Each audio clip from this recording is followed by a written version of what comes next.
Bismillahirrahmanirrahim. Assalamualaikum warahmatullahi wabarakatuh. Waalaikumsalam warahmatullahi wabarakatuh. Alhamdulillahilladzi anzala as-sakinata fi qulubil mu'minin liyazdadu imanan ma'a imanihim. Asyhadu an la ilaha illallah wahdahu la syarika lah wa asyhadu anna sayyidana wa nabiyyana Muhammadan abduhu wa rasuluh sallallahu alaihi wasallam la nabiyya wa rasula ba'da.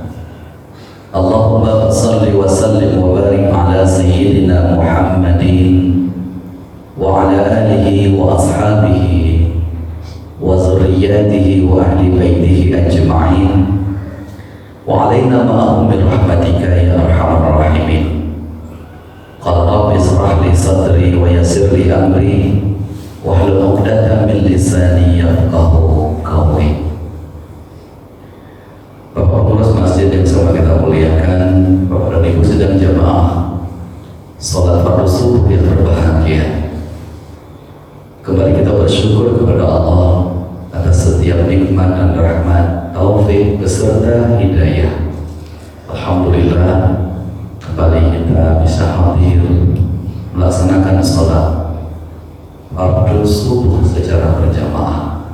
Semoga salat berjamaah yang telah kita lakukan diterima oleh Allah Subhanahu wa Ta'ala dan dijadikan menjadi ibadah yang berlipat ganda kemuliaan dan pahalanya. Kemudian salam dan salawat senantiasa tercurahkan buat junjungan kita Rasulullah Muhammad sallallahu alaihi wasallam dengan ucapan Allahumma salli ala sayyidina Muhammad wa ala alihi wa ashabihi ajma'in. Bapak dan Ibu yang dirahmati Allah Subhanahu wa Ta'ala, pada subuh yang berkah dan mulia ini saya ingin menyampaikan satu kajian kuliah subuh dengan judul ada 3 perbuatan kalau kita tinggalkan ketika kita meninggal dunia maka akan Allah berikan kemuliaan kita masuk surganya Allah. Tapi bila 3 perbuatan itu kita bawa sampai mati, maka Allah tidak akan berikan kesempatan untuk kita masuk dalam surganya. Berdasarkan hadis Nabi sallallahu alaihi wasallam, "Man farada ruhul jasad", ketika berpisahnya ruh dengan jasad, meninggalnya seorang Bani Adam, meninggalnya kita manusia, kata Nabi, "wa huwa karihus salasa", maka dia tidak membawa 3 hal. Dakhalal jannah, pastilah dia masuk surga. Hadis ini diriwayatkan oleh Imam Ahmad. Siapa di antara kita yang tatkala berpisah ruh dengan jasadnya, meninggal dunia dia, lalu ada 3 hal yang tidak dia bawa ketika mati. Maksudnya ketika dia meninggal dunia, dia sudah bertobat dari 3 hal ini, maka oleh Nabi katakan dakhalal jannah, pastilah dia masuk surga. Tapi sebaliknya, ketika dia meninggal dunia, 3 hal ini masih dia bawa, 3 hal ini masih belum dia bertobat karenanya, maka oleh Nabi la yadkhulul jannah, dia tidak akan masuk surga. Apa saja dia? Yang pertama disebutkan al-kibr, bahasa kitanya itu sombong. Sombong merupakan salah satu kebiasaan yang bisa terhalangnya seorang hamba masuk surganya Allah. Ketika dia meninggal, dia belum bertaubat. Ada seorang sahabat bertanya kepada Nabi, "Ya Rasulullah, si fulan itu pakai baju baru, si fulan itu beli rumah baru, si fulan itu beli kendaraan baru. Apakah bukan itu sombong ya Rasulullah?" Nabi katakan, ketika si fulan itu membeli pakaian baru, tidak ada niat di hatinya untuk ria dan pamer. Dia membeli pakaian baru untuk beribadah kepada Allah, maka itu bukanlah sesuatu yang sombong. Innallaha jamil yuhibbul jamal. Sesungguhnya Allah itu indah, dia suka pada keindahan. Ketika seseorang itu memberi kendaraan baru, dia bukan berniat untuk ria dan pamer, tapi menjadi kebutuhan dalam kehidupannya, kebutuhan untuk mencari nafkahnya, maka itu bukan juga ria, bukan juga sombong kata Nabi. Si fulan itu membeli rumah baru, bukan kalau sombong dan ria dalam membeli rumah baru tersebut, tapi dia berusaha untuk tempat menaung dia dan keluarganya, itu pun juga bukan sombong. Lalu kemudian sahabat bertanya, seperti apa gerakan kesombongan itu ya Rasulullah? Lalu dan disebutkan kesombongan itu, yang pertama batalul haq. Orang yang sombong itu tidak menerima kebenaran, berat hatinya menerima kebenaran. Kebenaran dari Allah Subhanahu wa Ta'ala dia tidak terima. Apa contohnya? Allah mewajibkan sholat 5 waktu. Itu kebenaran dari Allah. Lalu dia menolak, tidak melakukan sholat. Allah memerintahkan kepadanya puasa di bulan Ramadan, lalu dia justru malah tidak berpuasa. Allah memerintahkan kepadanya untuk melaksanakan zakat, lalu kemudian dia tidak menunaikannya. Allah memerintahkan untuk pergi haji karena dia sudah mampu, tapi dia berat melakukannya. Maka ini salah satu tanda manusia batalul haq, mengingkari kebenaran, tidak menuruti kebenaran. Padahal Allah sudah abadikan dalam Al-Quran, Al-haqqu min rabbika fala takunanna minal mumtarin. Kebenaran itu datangnya dari Allah. Sekali jangan kita ragu dengan kebenaran itu. Allah perintahkan sholat, jangan ragu dengan sholat. Allah perintahkan zakat, jangan ragu dengan zakat. Allah perintahkan pergi haji, jangan ragu uang akan hilang. Tidak akan pernah hilang uang yang kita nafkahkan, yang kita belanjakan, yang kita jadikan ONH naik haji, justru Allah akan ganti lebih baik. Bapak Ibu yang dirahmati Allah Subhanahu wa Ta'ala. Kemudian yang kedua, wazantun nas. Ciri kesombongan itu, kata Nabi, meremehkan manusia, menganggap manusia itu kecil di hadapannya. Taubahnya seperti dia berdiri di atas bukit, lalu dia melihat orang di bawah itu kecil. Jadi menganggap orang itu kecil semua. Maka perkara inilah yang banyak dari kalangan umatku yang terjerumus ke dalamnya, katanya. Menganggap orang lebih kecil, dia lebih besar. Padahal ketika orang yang di bawah memandang dia ke bukit sana, dia juga kecil. Nah, jadi menganggap orang kecil, meremehkan orang. Allah sudah abadikan dalam Quran surah Al-Hujurat, ya, janganlah suatu kaum merendahkan kaum yang lain. Boleh jadi yang direndahkan itu jauh lebih baik daripada yang merendahkan. Janganlah satu golongan wanita merendahkan wanita yang lain. Boleh jadi wanita yang direndahkan itu lebih baik daripada yang merendahkan. Nah, ini kebiasaan manusia.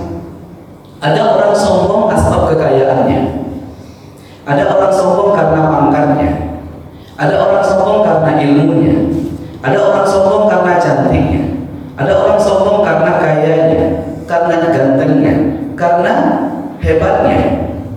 Jadi kesombongan-kesombongan inilah yang membuat manusia itu lupa diri. Orang yang sombong karena hartanya, Qarun misalnya. Siapapun yang sombong di atas bumi Allah ini akan berakhir dengan su'ul khatimah, mati dalam keadaan buruk. Kalau kita baca sejarah Qarun itu, awalnya beliau itu bukan orang kaya, orang miskin. Bahkan rumahnya disebut dengan rumah matahari. Kalau rumah matahari itu, kalau sudah terbit matahari, itu rumahnya disinari matahari karena banyak lubang-lubang di atapnya. Kalau sudah mulai hujan turun, rumahnya tiris, rumahnya banjir. Begitulah miskinnya dia. Untuk memperbaiki atap rumahnya saja susah. Anaknya banyak. Tapi luar biasa ambitnya beliau, ibadahnya luar biasa, rajin beliau ibadah. Tapi ternyata dia tidak kuat dengan kemiskinan yang begitu lama. Dia minta kepada Nabi Musa agar Nabi Musa mendoakan agar dia berubah dari miskin menjadi lebih baik. Bahkan dia juga mohon kepada Nabi Musa diajarkan satu doa. Kalau dia mendoakan, kalau doa itu dimohonkan kepada Allah, doa yang diajarkan oleh Nabi Musa tersebut, maka setiap benda yang dia pegang, dia doakan berubah menjadi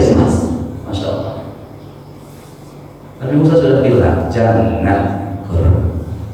Biarlah kau jadi hari ini seperti ini saja. Jangan berniat bercita-cita menjadi orang kaya. Nanti kau lupa. Kata korun, enggak. Kalau saya kaya, saya justru malah semakin taat. Ketika miskin saja saya taat. Apalagi kalau sudah kaya. Biasa janji orang belum jadi. Siapapun kalau janjinya belum jadi begitu. Kalau udah jadi, lupa janji. Akhirnya Nabi Musa ajarkan situ doa, ya, melalui perantara wahyu Allah. Karena Allah dengan Nabi Musa itu bisa langsung berkoordinasi, bisa langsung berkomunikasi. Kalau Allah Musa takliman, berkata Allah, berfirman Allah, berdialog Allah dengan Nabi Musa dengan perkataan yang sempurna. Allah mengajarkan doa, diajarkan Nabi Musa doa kepada Khalil. Dan doa tadi luar biasa. Kalau seandainya salah satu dari kita mendapatkan doa itu, subhanallah, dia pegang benda, nah, dia pegang ini misalnya, dia baca doa itu dia bacakan, bendanya berubah jadi emas, masya Allah. Ya, mungkin boleh nanti kita kumpulkan batu bata, sampai gudang emasnya Korun itu kuncinya saja, bukan lagi manusia yang bawa. Kunci gudang emasnya, bayangkan berapa pintu gudang. Yang bawa kuncinya adalah onta dan kuda. Tidak satu lagi dibawa manusia. Begitu banyak pintu gudang emasnya dan begitu banyak pula kuncinya. Bahkan banyak orang berandai-andai. Diabadikan oleh Allah dalam surah At-Talaq. Banyak manusia berandai-andai ingin seperti Korun. Oh, seandainya kami seperti Korun, semuanya ada. Manusia kan seperti itu. Manusia sukanya seperti itu. Condong mantuk, kanan rencang, condong saleto. Nah, melihat Korun begitu berandai-andai, seandainya kami Allah jadikan seperti Korun. Nah, Bapak Ibu yang dirahmati Allah, asbab kesombongan Korun ketika datang para utusan Nabi Musa minta sedekah, ya, minta zakat lah kalau dalam Islamnya. Dia katakan, ini tidak ada hak kalian, ini usaha saya, ini jerih saya, ini letih saya, ini capek saya. Dia tidak mau membantu, tidak mau mengulurkan tangan, sombong dengan hartanya. Akhir dari kehidupannya, harta yang begitu banyak, sekorun-korunnya ditolak oleh bumi. Ini kata Allah Subhanahu wa Ta'ala. Sedetik saja bisa berubah. Nah, kemudian siapa lagi? Fir'aun, sombong dengan jabatannya. Setiap kesombongan itu akan berakhir dengan kehinaan. Fir'aun itu begitu hebat dia, begitu sombong dengan kekuasaannya, sampai-sampai dia mengaku sebagai Tuhan. Ana rabbukumul a'la, saya Tuhan kalian yang paling tinggi. Kalau dalam sirahnya Fir'aun itu nggak pernah sakit. Itulah Allah berikan istidraj kepadanya, nggak pernah sakit, pilek aja nggak pernah. Di puncak kekuasaan kota Fir'aun, di puncak kesombongan Fir'aun, dinasihatin oleh Nabi Musa, ya, Nabi Musa berdakwah kepadanya, dia tidak terima, bahkan dia menantang dan memerangi Nabi Musa alaihissalam. Dan pada akhirnya Fir'aun yang sombong itu Allah hinakan di Laut Merah. Siapa lagi? Abu Lahab, paman Nabi, sombongnya tinggi luar biasa. Tidak menerima kebenaran dari Rasulullah SAW. Akhir dari hidup Abu Lahab, mati kena bisul. Bisul mematikan. 3 hari 3 malam jenazah Abu Lahab ditelantarkan. Jangankan orang terdekat dia, anak kandungnya sendiri gak mempedulikan jenazah. 3 hari 3 malam. Bayangkan kalau mayat sudah 3 hari 3 malam, itu aromanya akan berubah. Dan aroma bangkai manusia itu jauh lebih busuk daripada bangkai hewan. Maaf, bangkai burung. Abu Lahab hina. Bapak Ibu dirahmati Allah. Jadi setiap kesombongan itu tidak akan pernah berakhir baik, pasti akan berakhir buruk. Di dunia saya sudah Allah melihatkan keburukan yang bakal diterima oleh orang yang sombong, apalagi di akhirat.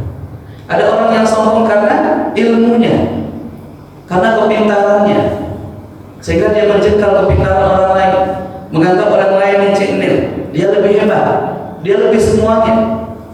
Dan ini juga sudah ada ibrah pelajaran. Iblis laknatullah alaih. Dia merasa lebih hebat daripada Adam, merasa lebih pintar daripada Adam. Akhirnya apa? Allah usir dia dari surga.